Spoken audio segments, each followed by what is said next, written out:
I knew why, because I'd been through the Pentagon. Right after 9/11, about 10 days after 9/11, I went through the Pentagon and I saw Secretary Rumsfeld and Deputy Secretary Wolfowitz. I went downstairs just to say hello to some of the people on the Joint Staff who had used to work for me, and one of the generals called me in. He said, "Sir, you got to come in. You got to come in and talk to me a second." I said, "Well, you're too busy." He said, "No."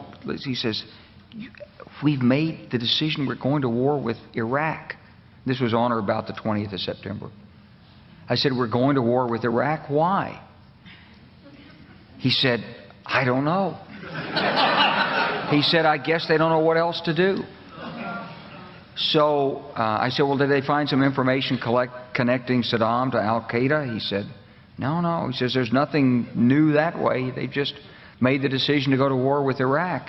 He said, "I guess it's like we don't know what to do about terrorists, but we've got a good military and we can take down governments." And he said, "I guess if the only tool you have is a hammer, every problem has to look like a nail." So I came back to see him a few weeks later, and by that time we were bombing in Afghanistan. I said, "Are we still going to war with Iraq?" And he said, "Oh, it's worse than that."